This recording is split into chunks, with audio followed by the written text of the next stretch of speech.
Hello, everyone, and welcome to another episode of Seraph Syndrome. I am your DM, Danny, also known as Fungi Fisheye, and I'm joined by my two lovely co-hosts. If you guys would like to say hi. Hello, No. I'm Noelle, and I play. What? You can't do that. That's not the way we have I'm it. not Noelle, That was not and the I don't script. play Stella Starweaver. No! That is not the script. Stick to the script! This is the real DM. No! This No, is the they're DM gonna we figure out all I write see. out Now you know. everything. They're gonna figure out I plan everything. Every role is scripted. God. And I will not tell you my social media. Do it now. Foot coming.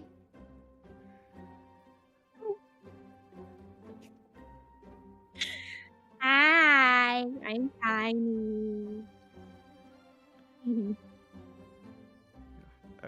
Are we not playing And- characters anymore, guys? Are we not playing? No. Are we? Okay.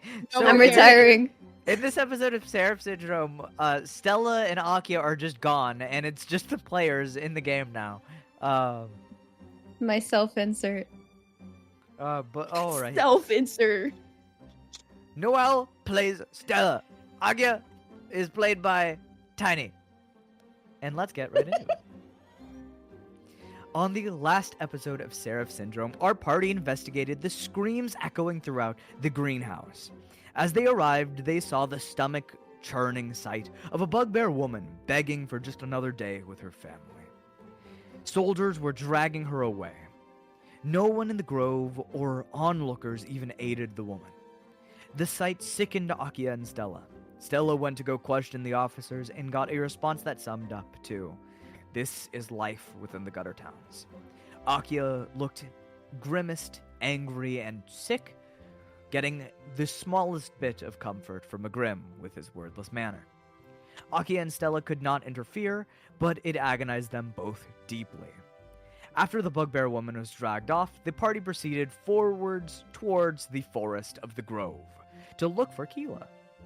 After spotting their gargantuan Arcos furrow, they exchanged farewells. Arcos apologized wholeheartedly to Stella, who accepted, a little charmed by Arcos' apology. After Keela made sure to let everybody know how awkward this goodbye would be, they traveled towards the door and made ready to depart. Before leaving, Keela handed our heroes a map to Latorei, along with a compass. After one last goodbye, they parted ways. Stella and Akia tried to make some small talk with the Grim, who once again replied only to yes or no questions, while silently marching towards their destination. The party was accosted twice along their journey. However, you safely made it to the outpost of Latorei, the guardian gate to Kojarn.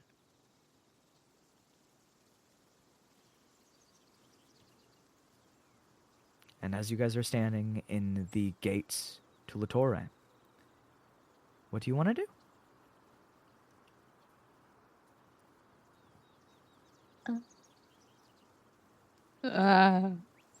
What's around the gate?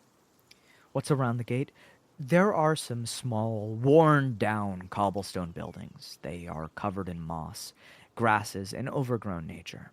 Some of them are built with both a mixture of wood and stone.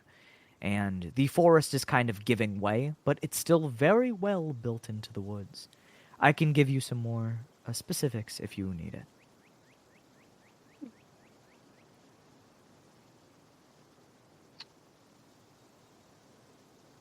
I don't know how much I want to go inside and really investigate because this seems a little urgent.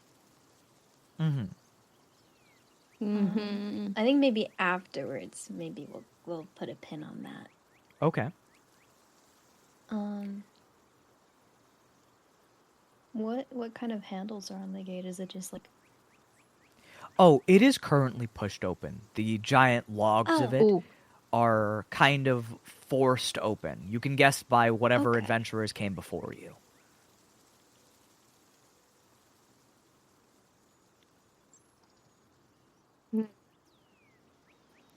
Well, you guys We'll decide. go I can in. describe everything a little bit more in detail if you want. Ooh. Yes. Man-made please? structures are laced between the trees. Since you asked so nicely. Cobbled stones form the bases of the buildings, holding them together higher than the sprawl of nature. Stacked on top are logs and planks from nearby trees, bearing soft tan tones with darker spirals within the grains. A majority of these structures are lined with mosses and overgrowth, the dirt climbing higher, followed by the cling of roots from the grasses. Between these buildings, slates of grayish stone lays buried in the dirt, meandering from each building. Following these little pathways made of stone are fences with poles that extend upwards, with glass orbs hanging down from them.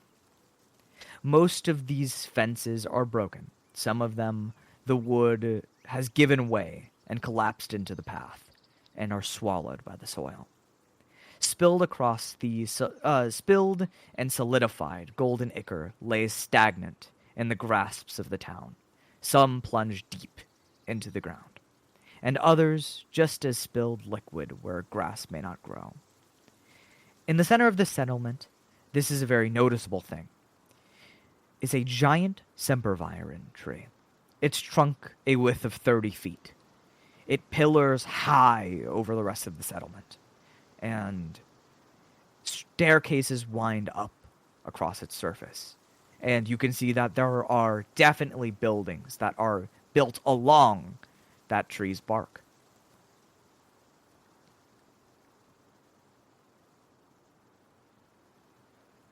So, this is our destination, yes? Igrim gives a nod.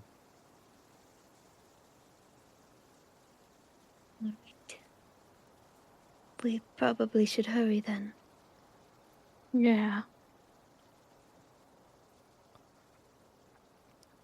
I kind of So- just start walking inside. Of course. You walk inside of the camp of Latorei. As you guys walk forward, is there any place notably that you want to check out? Are you checking like the outskirts of the town? Are you checking inwards? Where are you checking? Probably the outskirts, I would say. Yeah, I feel like we would just be looking around the outskirts. Since Mm-hmm. scary. All right. So you guys are staying within the walls of Latorei, or are you walking around them on the outer end? I would say in? Inner walls. Got you. Yeah. Yeah. As you guys walk along the rim of this camp, passing by buildings, you do get some noticeable buildings. There's a lot of homes, or not a lot, but a few homes around here. There is also what seems to be an ancient chapel.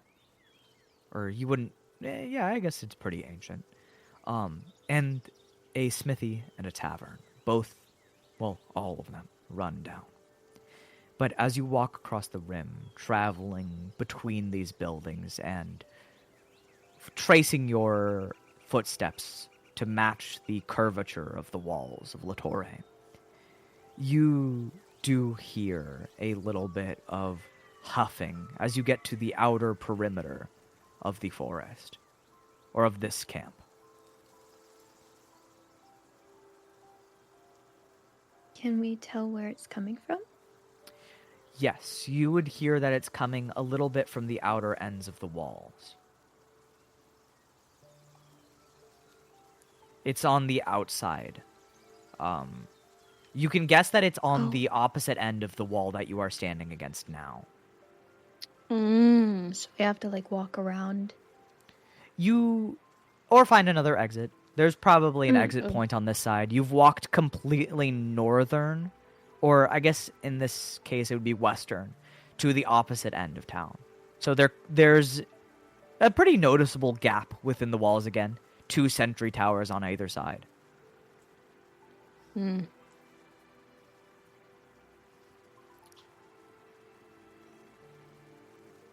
Do you hear that? Yeah. It's like huffing. That might be where we should go. Let's try to find a way Yay. Okay. how's your volume right now? Are you guys keeping kind of hush? Yes. I would say Stella's whispering. Okay. Yeah. I'll just let you guys get away with whispering. I was about to say, please don't make me No, no, roll. no, no. That'll be But the first fail. you guys move towards those sentry towers, meeting another wooden gate. This one also pried open in the opposite direction. As you walk outwards of these gates, the Semperviron Forest, the place that this sentry point guards, the trees loom high overhead, so tall that you have to crane your head, making the one in the center of this town look small in comparison. These trees pillar high into the heavens, higher than you can see. The trees' canopies warble, they wave as the wind jostles through them. The sound of chirping wildlife echoes within. The myriad of trees almost form a gigantic barrier of sight, allowing no further sight in. But one thing I will say that very, very much sticks out to you. You see golden pillars, almost like javelins, plunged into the trees. I don't like that. Oh. Gold is never good. Yeah.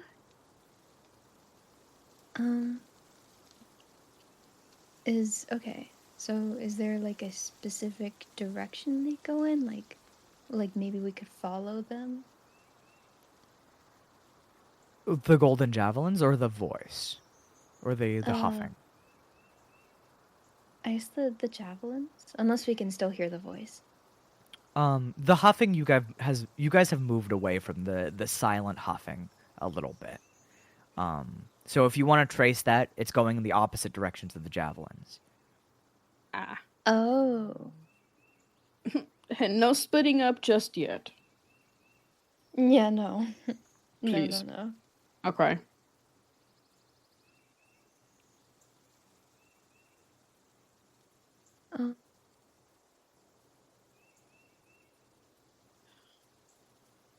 I think we should just try to find the huffing again. Yeah. All right. You guys move towards the sound of the huffing, tracing back against the wall where you know it to be. You see a person braced up against the wall, clutching onto their arm, squeezing it tight. You see a cascading scarlet pouring down their limb and onto the floor.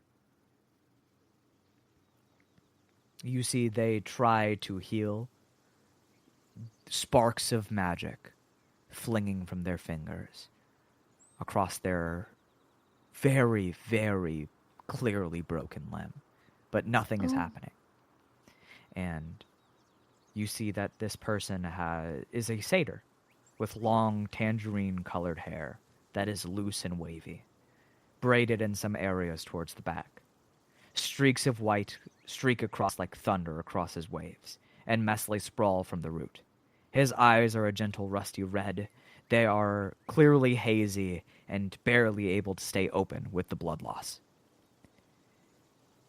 You see the pupils are bolstered with gold. He's wearing a Bloodletter's uniform, just like you all.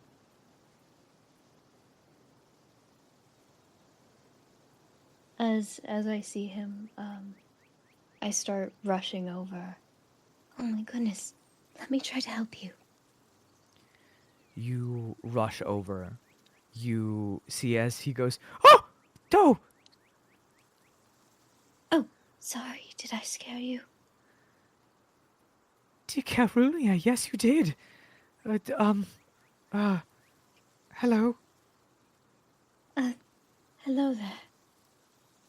I assume you're the people we sent for, then. Yes, we are. He clutches your arms. Thank you. Thank you for coming out here. Of course. Can you tell us what happened? You see he looks down, his eyes avert from yours.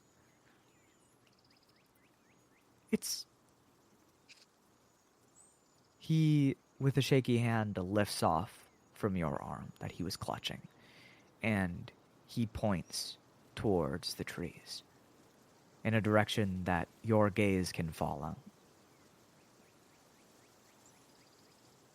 I follow where he's pointing. You see, plunged against the trees are those golden javelins, pinning a figure that is horribly maimed against the tree. Scarlet blood spills down the bark, drenching it in coats of red. Lord.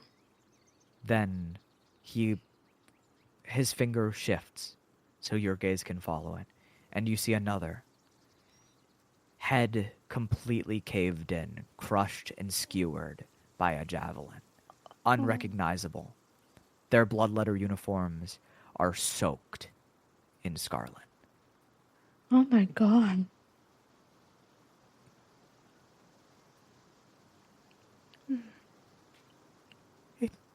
It was too quick of an attack. We couldn't even see anything. Just suddenly, bolts of gold flung from the sky. They took It's care. okay. You don't need to say any more. Do you know if it's still around? He shakes his head. All I know is that they're in this forest. In that forest.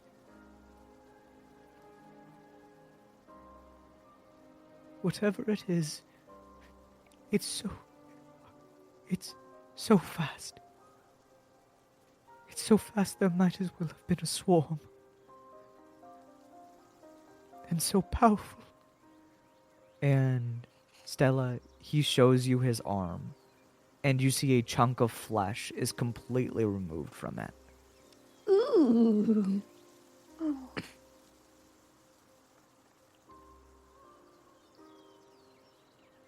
You think we should try to get you back as quick as possible? He nods.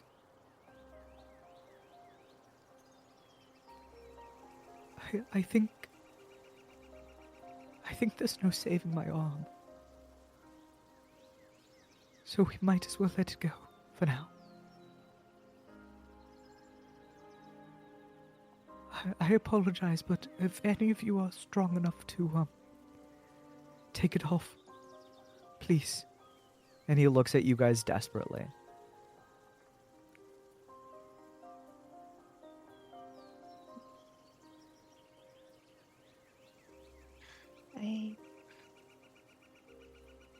I turn towards a Grim. Igrim nods. You see, there's a hesitance. He stares down at this boy. Igrim looks down at him with his helm hanging low. He grasps onto the hilt of his sword. Wait, did you say Igrim? Oh.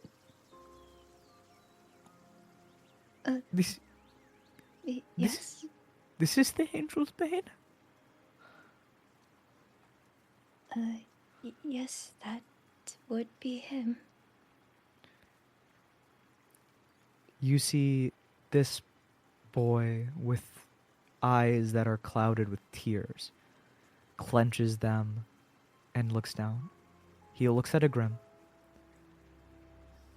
My name is Gully, sir. Or, not Gully, it's Gulfair. But my friends call me Gully. It is an honor to have you take my arm. And he looks at Igrim. And Igrim looks at Gully without even heeding, without even stopping. Igrim slashes his arm clean off. What? you see Gully screams, and he casts a flaming bolt on his own arm, searing the wound shut. Grim!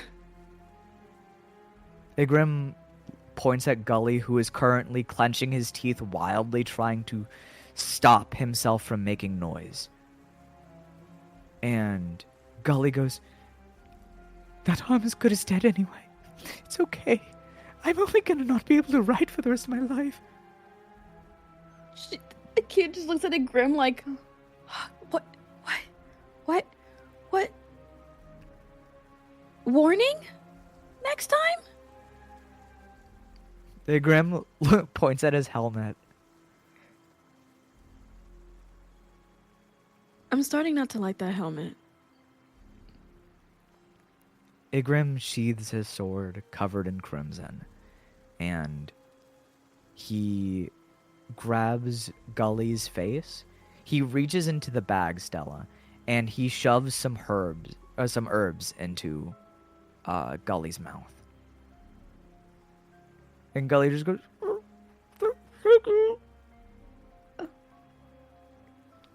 Grim, be gentler. "That should numb the pain, I guess."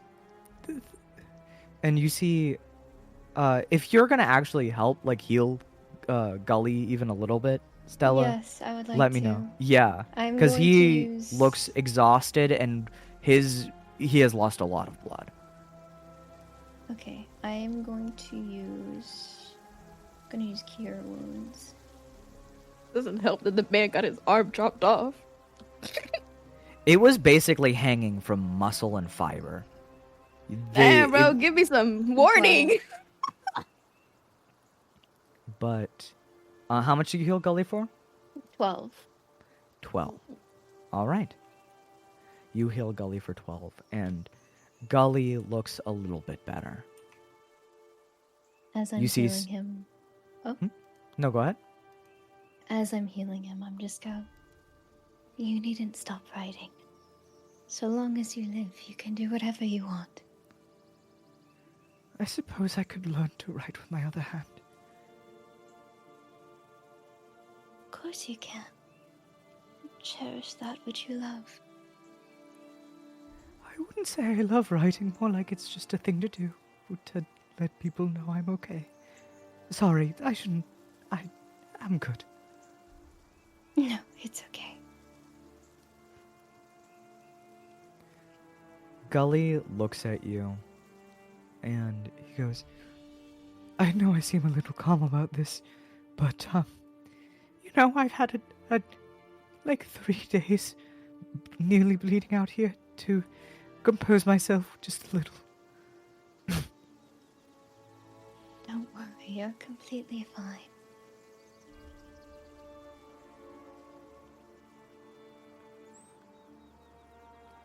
We should focus on getting you back safely. Before I stress my body out even more, I'm barely able to move right now. So, can I just find a spot to rest, and we can journey back together? Yes, of course. Take as long as you need. There are plenty of houses nearby. You see Gully, before he walks with you guys, he looks at the bodies of his companions, mangled and unrecognizable. People who wore the same symbols as he. And he, if you're looking at him, his brows furrow.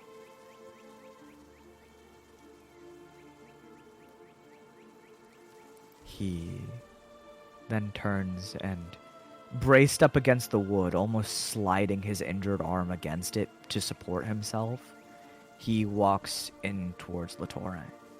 I think I could hold on to him so he could have some support. Absolutely. So instead of him doing that, he leans on you, Stella, until you guys can find him a good spot to rest.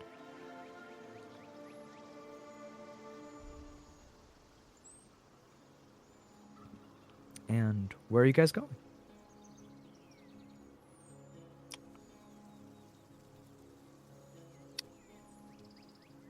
Mm, Maybe we could go like further in. yeah. Further where? Further in towards Latorei? Yeah, in towards the toy. Okay, yeah, absolutely. You guys get into Yeah, the get this man epicenter of safe. town. Yeah. For sure. Do you guys just pick a building to leave him in? There, I told you what's around. There's a chapel, a smithy, a tavern, and some old homes, rickety and in disrepair.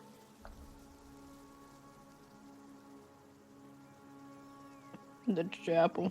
No. Probably the old homes. Yeah. You go to one of the old homes, and it's sparse and spaced out wildly, but you notice that there are some homes nearby on the outskirts. This hamlet wasn't meant to be anything more than an outpost, and that's pretty much easy to see. These homes are basic structures, all looking pretty much like each other. You see there's cobblestone acting as the lower base of the house, and wooden frames intermingled with logs for support. You set him down on one of the porches of these homes, and he sits down, his body clearly shaking the whole time. You could feel his body tremoring in your arms. Take all the time you need to rest. I might slow you guys down a little bit, so I'll take you up on that.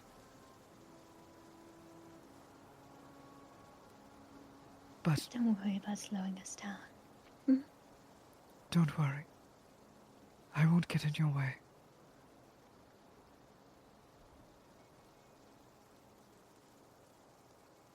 I give him a nod. Gully, Just let us know when you're feeling well enough to leave. he nods, and the second his body untenses, he falls backwards, unable to move. I get a And with little the- scared and like hold my arms out a little bit. He basically falls unconscious. It's kind of a miracle that he even stood for that long. It seems like Gully forced himself to stay awake with his bleeding wounds. Oh, goodness. Well, he certainly needs the rest. Definitely.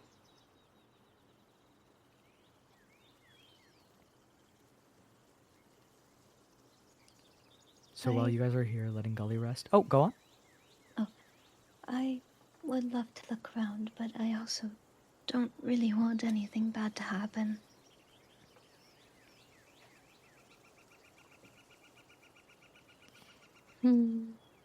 Igrim points at Gully and tilts his head.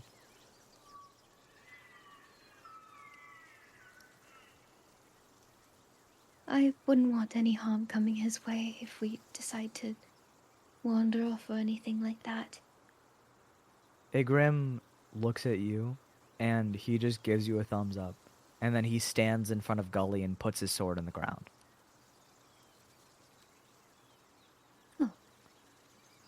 Well, it seems you've got it then? He nods. Yeah. Oh, yep.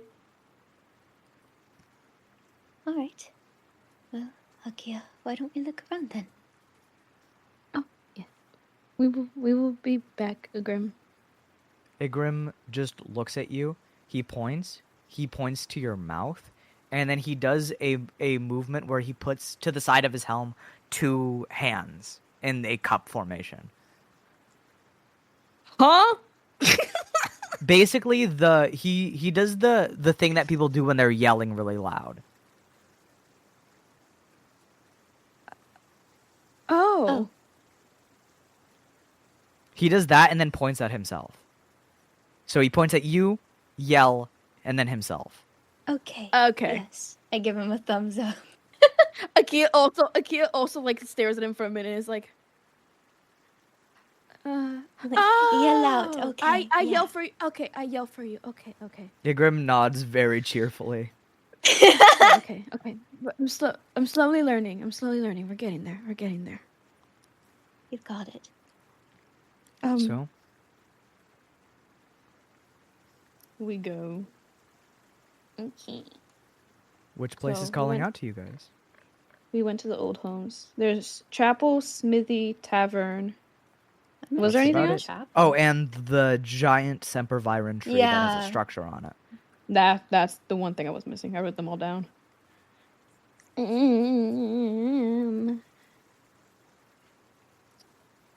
I'm a feel like little the tree curious. Yeah, the tree or the chapel. because smithy have no money. Tavern have no money. Oh, this place is it's all well abandoned. broken down. Yeah. Oh, yeah, then tree But or it's- chapel. Yeah, at that point, there's not much functioning things in there, probably. You could maybe find Well, we- money in there. That's what I was Yeah, gonna say. We true. could search for things. Steal. Not really. Let's go Why to the not? tree then. Tree. All right. As you guys move towards the tree, you walk across the cobblestone pathways, moving closer and closer to them. The bark of the watchtower has these runes that are carved against the railing. They emit a faint light even in the darkness of this forest, even under the moonlight. These runes glimmer like candlelight. They follow up the tree and into several structures built around on the bark. The structures and stairs are coated in thick layers of decaying foliage. As you guys walk up, the staircase does feel very scary at times. Loud creaks, the sound of wood giving way. Like every step is going to cave in. But you guys make it up successfully. A set of double doors sit shut at the top of the staircase. They are heavy-set wooden doors with handles that are formed out of slabs of grayish stone. The moss and vines of the tree have wound their way down around the door as well, latched onto the surface like tendrils.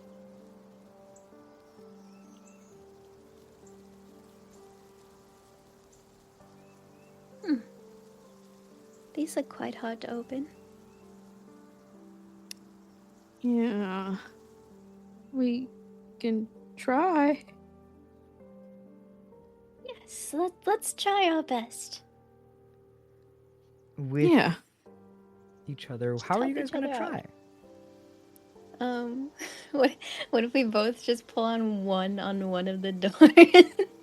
Yeah, I was thinking one holds the handle and the other one holds them. True. Okay. True. Well, so you guys are holding on to each other and pulling the door? Yeah. Heave ho! Yeah. All right. Mhm. Roll me an athletics check with advantage. Both of us? Yeah. Or only one Oh. of us? I'll let one of you do it with advantage. I have a -1. Or both have of a you can plus roll, one. and that will be the advantage. So both of you get one roll. Hmm. Okay. Let's dice gods bless me. Mm. 15. Hey. Hey, Not 15. bad. Not With a bad. 15. Eh, The door gives way. The stone handle pulls, and the vines separate and break as you pull it open. The door actually wasn't even that heavy. What the fuck? Oh. Or it is natural wood, but it wasn't like sealed shut or anything. So would we fall on the ground? No, you guys are holding on to the door pretty hefty. I'd say if anything, one of you smack against the railing on one of the sides. Oh. Whoever's behind, I think that would be Stella since she had a 10. So Stella, you smack against the bark of the tree. Oh. Are you okay?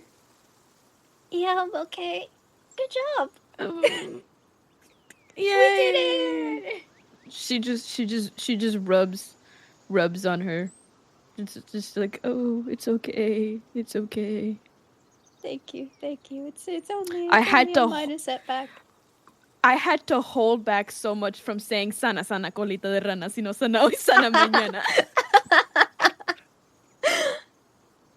Oh my Her magic god. spell. The magic spell. But she just rubs on it and goes, "It's so you did great." It seems we didn't need to do all that, but we got it open. So let's see what's inside. Yeah, let's look. And we just go in. You guys walk inwards, and the floor, just as creaky as the staircase, makes loud screeching as you walk across it. This floor extrudes from the tree and is supported by large beams that run beneath it, unseen from your eyes. It curves against the tree on one side. The ceiling of this office is made out of glass panels held together by wooden frames. Those wood frames run through the whole structure, holding the logs that make up the walls. The glass ceiling is coated in layers and layers of leaves that have fallen down from this young sempervirens tree. On the inside of the building, there are several desks lined up against the closer wall. Shelving is carved into the bark of the sempervirens tree, and several layers of book and paper make their way through it. The furthest wall has an alternating wooden blinds that block light out, along with an empty birdhouse that was relegated to extra storage. You see there are a bunch of tiny letters here. Very clearly papyrus.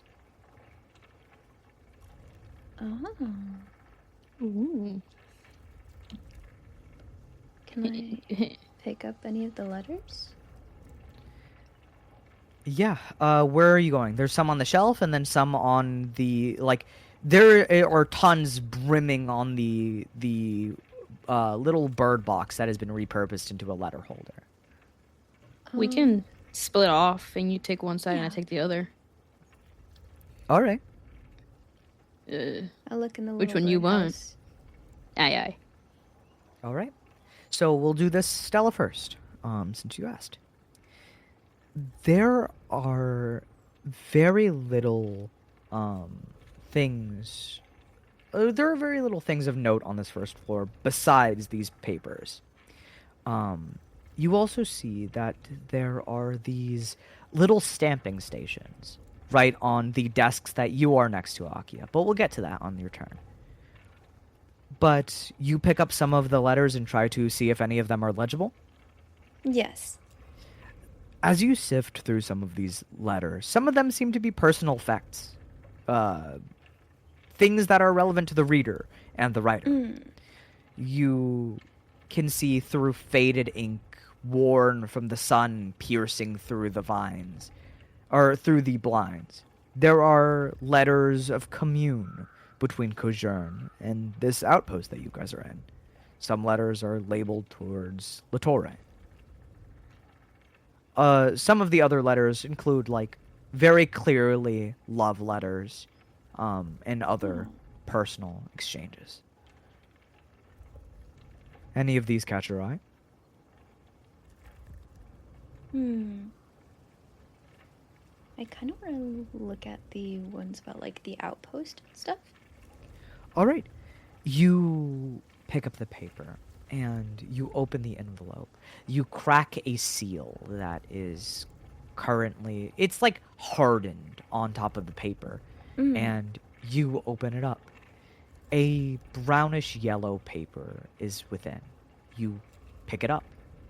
As you open it, you see that this exchange between Kojern and Latorei, one of these is a very panicked letter. The handwriting is messy and scrawled, almost hard to decipher. This was at the top of the pile, by the way, so assumably one of the more recents. This letter details how an epidemic is breaking out from Kojern. It reads that they have gone mad. They have all gone mad. They have unleashed something that we were not ready for. No one was ready for. It's all over. All because we tried to stop this disease.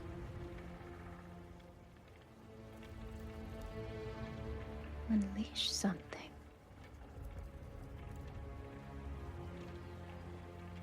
Can I try to discern what that might mean?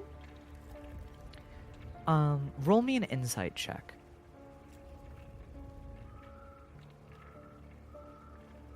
Okay.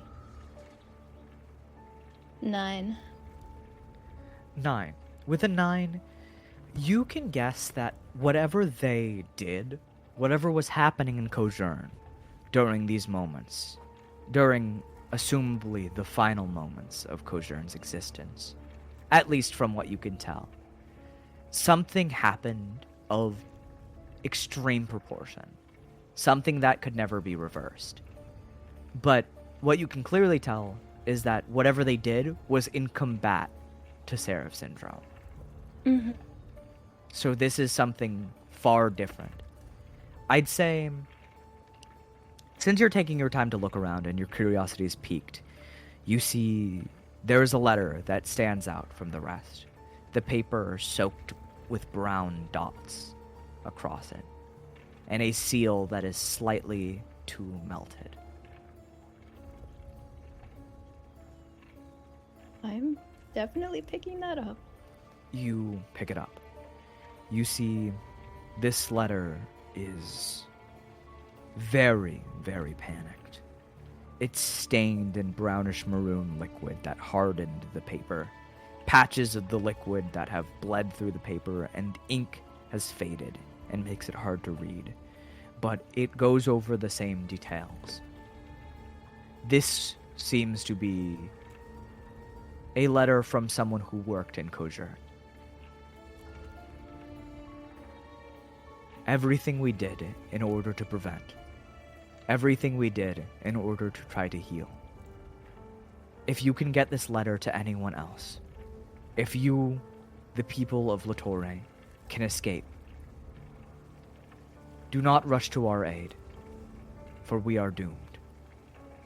But be warned, do not enter the school of Kojern.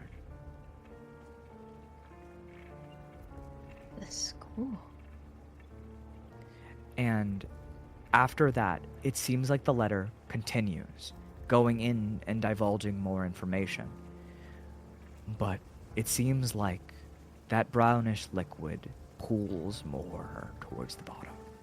The letters, the writing, fading, mixing with this liquid. And even the pen pierces the paper, ripping it, tearing it. Whatever was being written here seemed to be at the end of whoever wrote its sanity.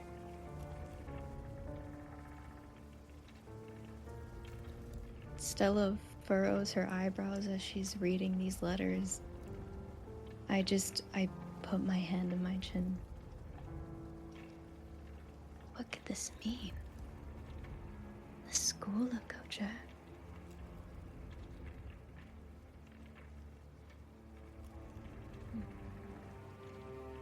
I think I'm gonna take these letters with me. You pocket them in your bag. And Akia, as we cut to you, what do you do? Are you looking through the letters or investigating anything else? I'm gonna just go through the letters. You investigate the letters, and these ones seem far more tame. These are all letters that are kind of going over different pieces of information regarding personal effects and the exchange of information that is much more tame. These letters definitely seem older by comparison as well.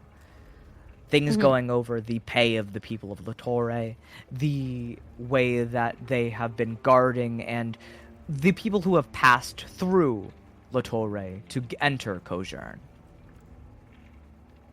Would I know about Latorei? You are in Latorei. You don't know about Kojern, though. Kojern, okay. I feel like she would grab them and start being very intrigued about Kojern. You investigate a little bit closer, and you see that Kojern seems to have been quite the hub of university and arcane sciences. It was a very brilliant and booming arcane industry. They had giant exports that had to be run through Latorei in order for them to be retrieved, of grimoires, magical crystals, and other arcane elements. And you could see those as like little receipts that have entered Latorei. Mm. They're well documented in their trade.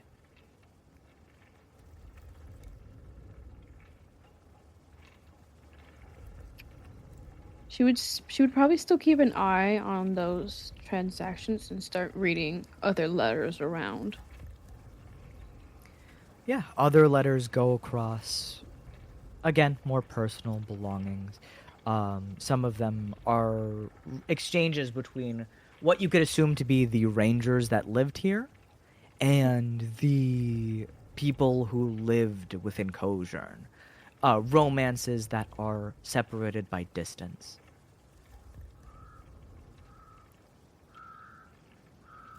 Or you see exchanges between family members from other city-states and other places.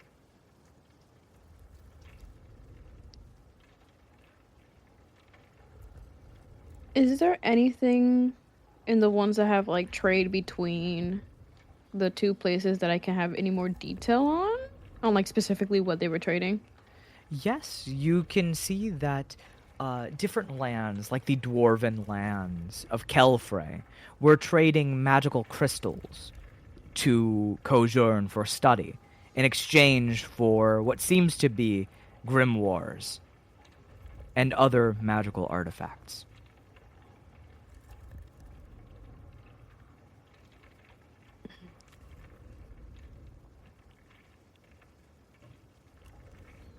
She would probably not know what a grimoire is.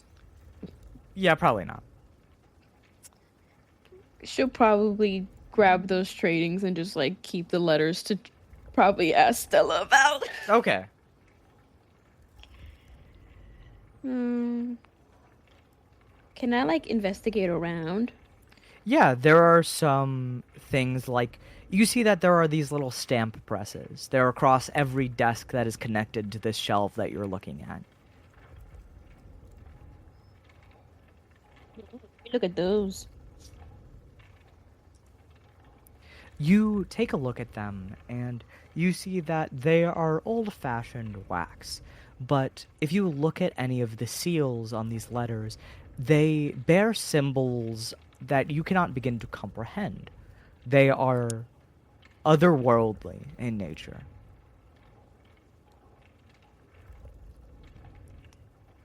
I'm gonna grab those two. You're going to grab one of the stamp presses, or are you going to grab some of the seals? The seals. Yeah, you grab some of these pre-pressed seals. It seems like these were made for efficiency's sake.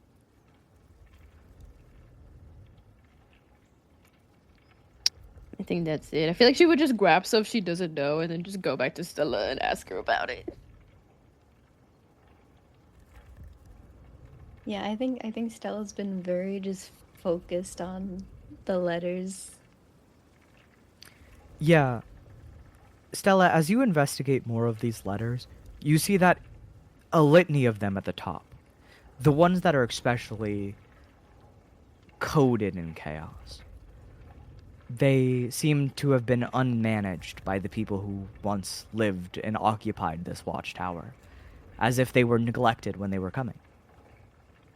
And you see that a majority of these messy papers seem to be warnings to, or people pleading for communication between Latorei.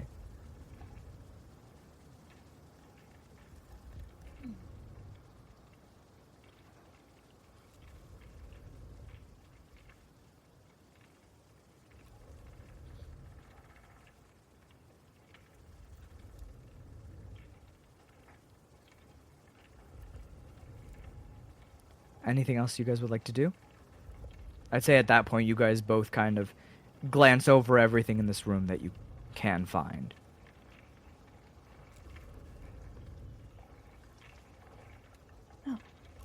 Akia, did you find anything interesting? She just sticks her hand with all junk that she has. She's like, I found a lot of stuff that I don't know, so I just grabbed it to see if it was useful or you know what it is. There's these stamps with like some symbols and like there's these like letters about trades of stuff I don't know. And she just like kind of shows it to her like a little kid showing their artwork.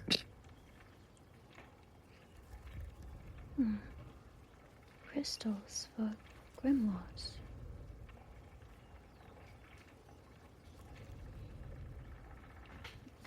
What's a grimoire? Oh, a grimoire is a book of spells. Okay. I could only imagine why they were doing such trades.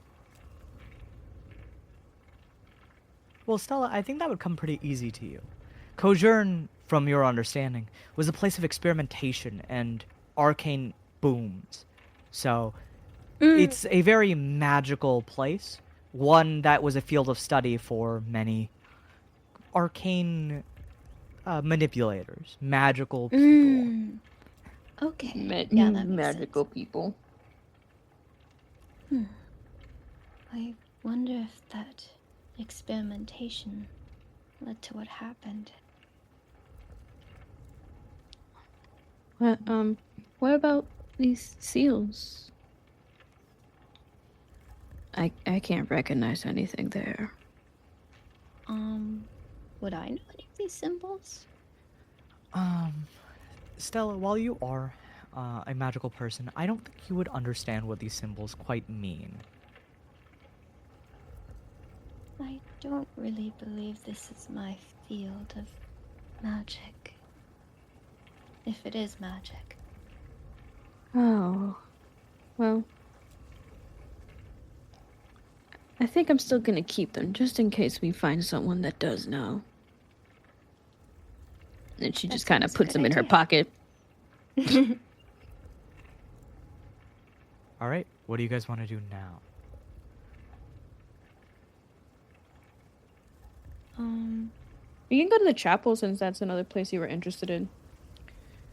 I will also Ew. say that there are two There more were- stories. Yeah, I was just about to ask. Cursed big tree. You guys can go leave this place if you're not really feeling it, though. Nah, let's just explore all of it. You never know. Yeah. All right. You guys begin to move up towards the second floors. Another wooden doorway blocks entry to the next floor, but you guys can push it open pretty relatively easy. The second floor wraps around the tree completely, circling around the bark as beams jut outwards and support the rim. Massive banisters wave in the wind from these pillars, or banners wave in the wind from these pillars. They have the faded symbols of a grimoire wrapped in shards of glass that have been sun-bleached, blues and pinks swirling within. Some of the pillars merely just have hempen rope dangling down, supporting torn pieces of cloth, maybe banners that have given way. The building entryway has an ornate archway made from bramble woven together by flowering vines. These vines trail outwards around the circular structure and onto the support beams below. And another hefty doorway blocks you.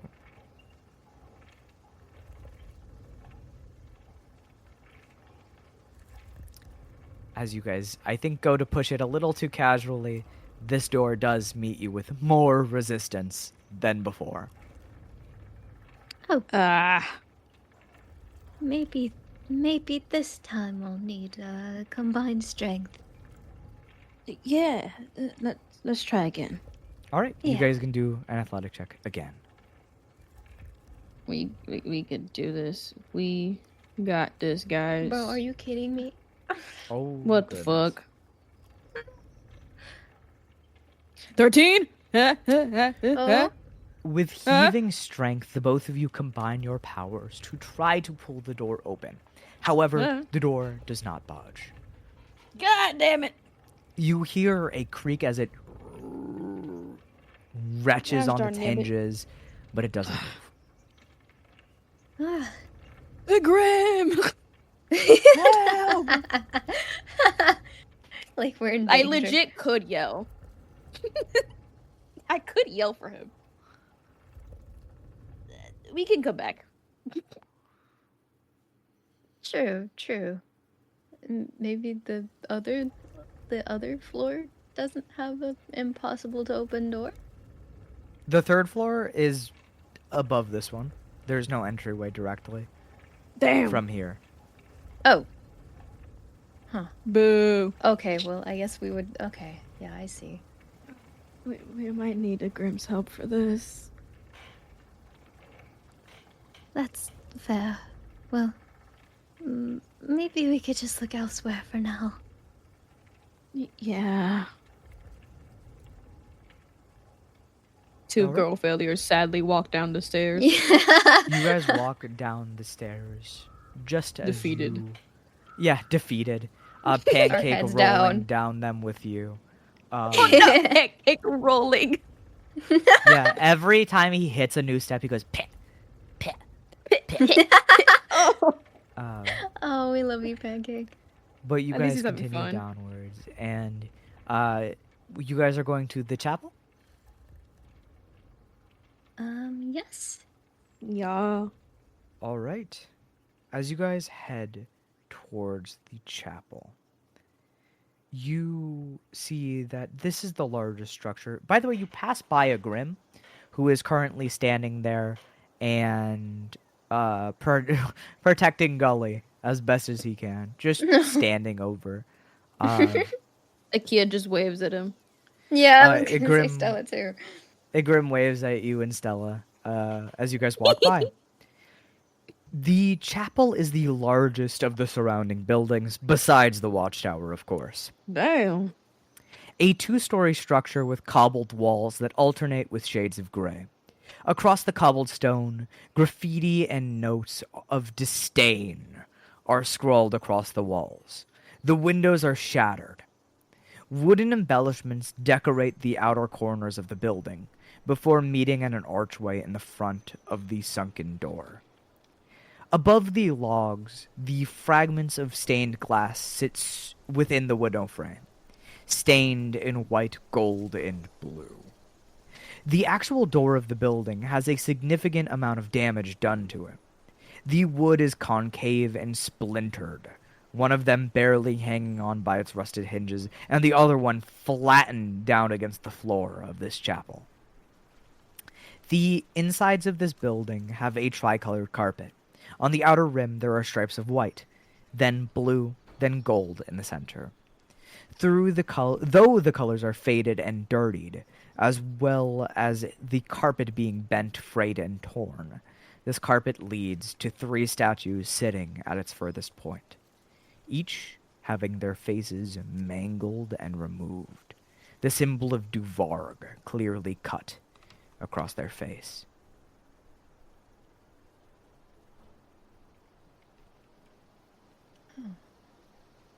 Can I see what the graffiti says?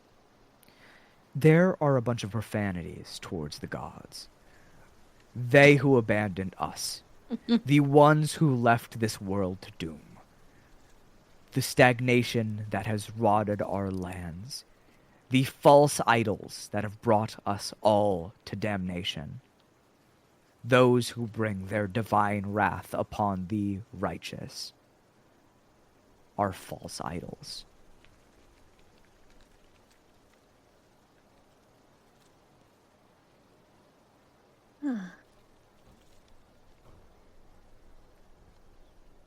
I feel like Akia just kind of connects with them being like, fuck the gods. She's just like, I suppose that would make sense. Oh, I get it. Do you? Mm-hmm.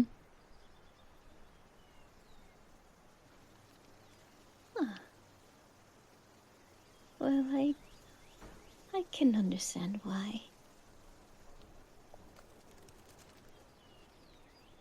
One might wonder if the gods are even out there, considering what has been happening.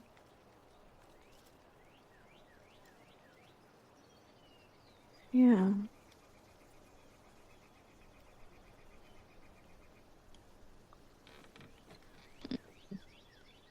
Feel like I want to go in. Yeah. Feel like after that, Akia would just walk in. You walk inward, stepping over the broken down door.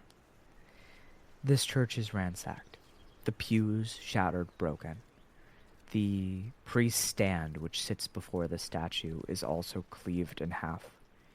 Rusty swords plunged into it. You see graffiti by the podium says, "Those who stood in front of fake gods. The liar, the speaker of the damned." And upheld on this altar, with a blade stabbed through it, is a book of prayer. All of its pages are desecrated and ruined. If you want to look at it further, or look at anything else, let me know.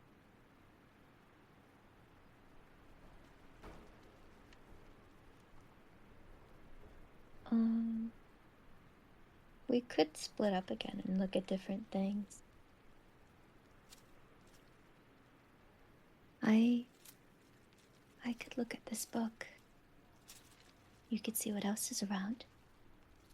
Or she could look with you. Or she could look with me, yes.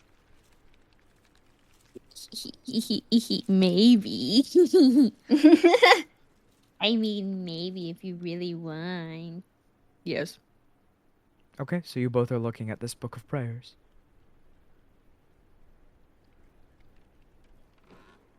Yes. The page it is open on reads, "Under the decree of gods, we shall not abandon the world. Their words will be sent upon the winds of fate, onto messengers who will carry out fate." This page is sullen, and those words are circled in red graffiti. The rest of the page is carved out, the blade looking like it's been crossed over every other word countless times. You see more of that abhorrent graffiti. Edgy. Is there anything else that's circled? The rest of the paper is destroyed, but if you wish to remove the dagger and look at anything else, then yes, you could very well be my guest. Yeah, I think I'll remove the dagger and look at it a little further. As you remove the dagger, ripping it from the pages of the book, you open towards the next paper. Probably going towards more of the beginning of the book. You see, though the pages, some of them are torn, ruined, there are writings that are not highlighted, but just undestroyed. You see a text that reads, "Orthuk, Calrunia, and Relaine once fought against the forces of heaven in a battle to decide how the flow of the universe should be managed." Then, a bit under that, you see the gods have heavenly rules imposed on them. Then, beneath that, all the souls of virtue are taken to Paraga, the land of gold. Then, beneath that, he who damns the world, Duvarg, the Devil King, the one who rips the boundaries of heaven and hell, the one who brings ruin. And you see ruin is scratched out. It's just barely legible, but it is scratched out. And above it says salvation.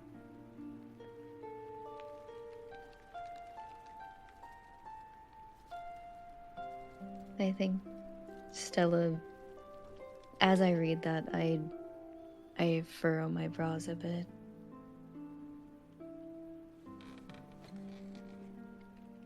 Salvation.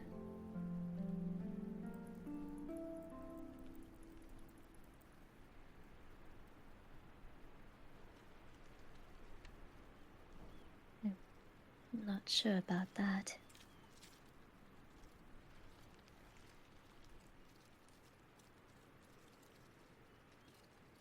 Stella, as you say that, you feel something ache within you. Something deeper than an organ. Something like a full body tremor. As if your very magics are being disrupted for just a moment. Oh? It feels like sadness washing over your body.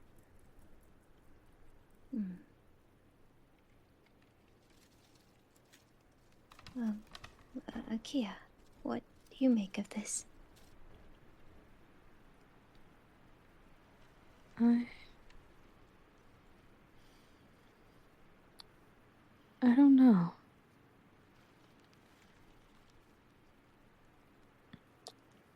She just said it.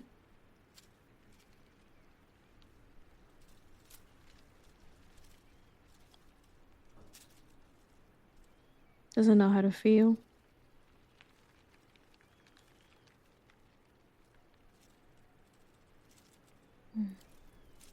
It seems that certain people forsake the gods and instead revere Duvarg.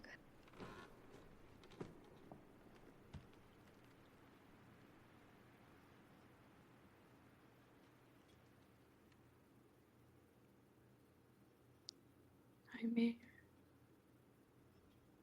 with how some gods have just vanished, I can see why.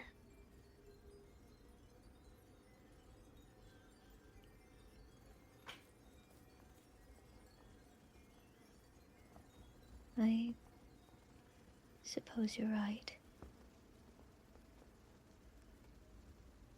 I feel like there may be no correct answer here.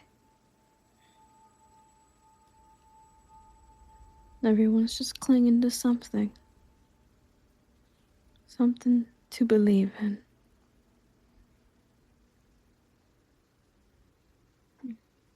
That's very true.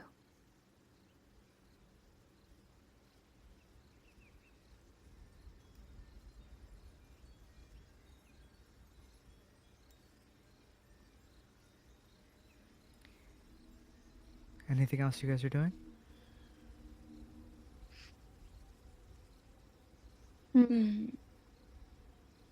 Is there anything else to investigate in here?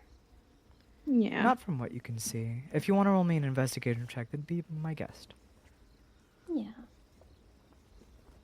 Go, Stella, go. Investigation. Okay. Go, baby girl. Baby girl. Let me see you shake. Oh, Let me see you brother. twirl. Oh. You're not 10. shaking and twirling. Stella,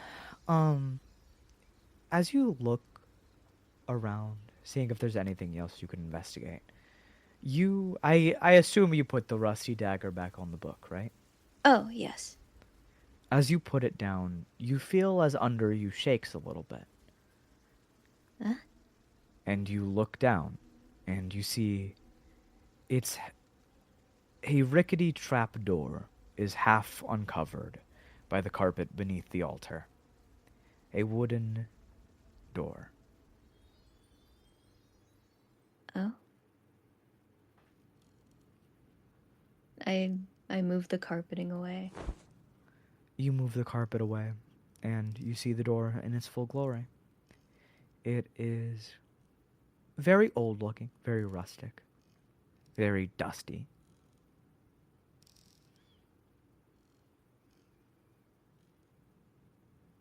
Well, that's something. Should we see what's inside?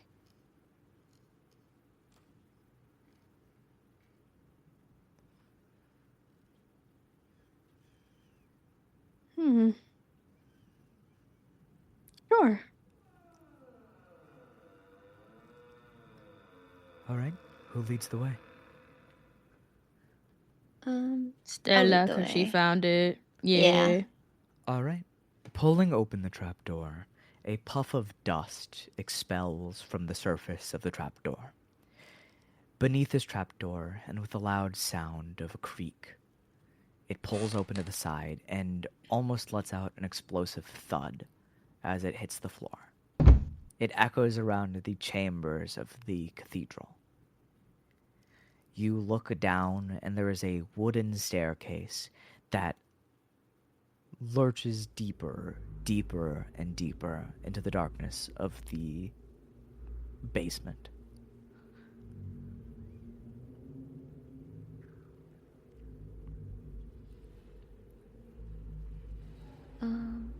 I think before we go in, I'm gonna. Well, it's very dark in there, right? Super dark, assume. but I believe that you both have. No, Akia doesn't have dark vision. I can do light.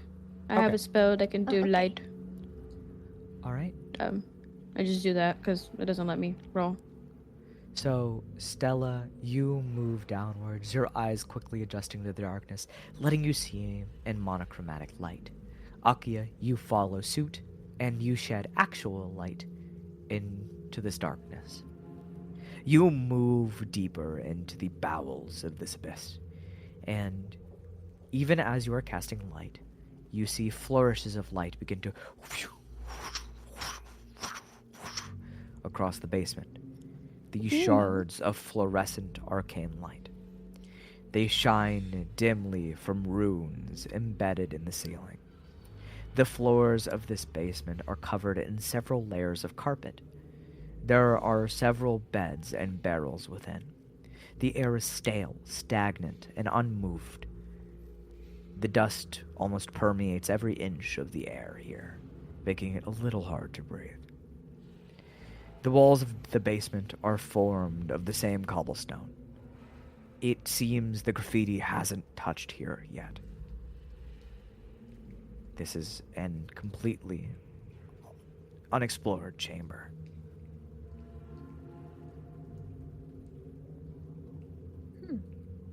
Hmm. You said there were beds down here? Yeah. There are beds and there are barrels and some chests down here. And do you wish to investigate? Yes. Absolutely. All right. If you guys Do want to we roll me- both? Yeah, Yeah. of course. Goodies. That's not bad. That's not bad. And Stella, what are you getting? Come to mama. 14? Nice. Okay, got you. Okay. The best come roll so to far. Mama. So you both investigate down here. You, Akia, checking out the barrels and chests that are around. Very easily, you find within these there are. Not only is there food that is preserved in salt, it's mostly dry, having no liquid in its body anymore. It looks very unappetizing. Beef jerky. Very. But you also see, amidst several other different rations, you find a sack of gilded coins. Yeah. Picking it up, these seem to be small alms. They are offerings to a god, very clearly. You find around 15 gold. Money. Yay! Money! Would she know money? You would absolutely know money. You've seen money. Thank God. I'm about to say, how sheltered is this poor girl? No, you've seen money within the gutter towns. You've seen as people bought things. Yes. 15? 15. And Yes. Stella, as you investigate the nearby bed, Money! seeing as you drew a lot of interest from that, you see that these beds are pristine. You see that one of them is a little less pristine, folded as if the sheets have scrambled off of the bed. You see there is a small journal on the bedside table. It is flipped open. I lean over and I look at the pages. You see this seems to be the priest diary. It has meaningful words carved into the paper, but the one that it's open to, the last page of this diary, the last page that was wrote. It seems as if everyone has forsaken the gods. Has everybody lost faith? Nobody cares to believe. Everything we have known, everything we have loved, everything, this world rejects us. It's decaying from the inside out. Calrunia, Othak, Relaine, I have worshipped you all my life, a member of your clergy, a devout priest. If you are out there, as my fingers shake, as my skin turns to ivory, please tell me.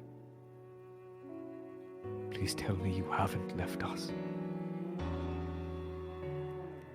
You see, as it says, please tell me you haven't left us, the pen trails across the paper. The quill sits on the floor where it fell. Golden ichor falls onto the paper. You notice that a majority of this diary is covered in either dots of gold or wet tear markings that have wiped away the ink, letting mold flourish between the papers. And from the corner of your eye, Stella, you see a figure sitting in the corner of the room between the bed and the wall. You see a seraph. It's sitting with its head against the wall, its head pressed into the stone. Its spine has golden ichor spearheads splinting from it, splitting through its dusty white and gold raiments. As it stands up, hearing the noise, its slender and graceful ivory legs carry with it a movement so perfect, it's uncanny. It turns to face you, but there is no face. Its head desecrated just like the statues above, of the gods above. Just a flattened plate with no eyes, and wings escaping from the side, and its flesh contorted into splintering ivory. You see this figure, this seraph. It stares in the direction that it heard you. You see the wall that it pressed its head into is covered in its own Icarus blood. The wall is cracked and dented. The very stone is cracked and dented. You see this seraph holds its hands upwards as if it is praying. And golden ichor begins to seep through its sealed skin, where its eyes would have been, dropping across the floor as it conjures a golden staff within its arms.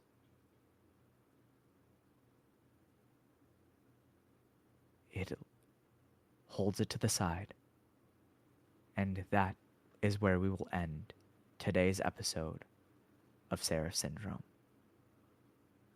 That was so sad. Oh my god. I'm over here like, fuck these gods, and then this man's so dedicated. And I'm like, oh, Thank you I all feel for bad. listening. Thank you all for listening. Thank you. I hope you enjoyed the session. Thank you. And please come back and listen again. You And better. rate us. I know where you live. I'll find Please rate you. us 5 stars. Please give us reviews. We'll read out the reviews in the characters' voices that you Please. want them to be. Please. Listen to pretty our please. pain, please. Listen or else.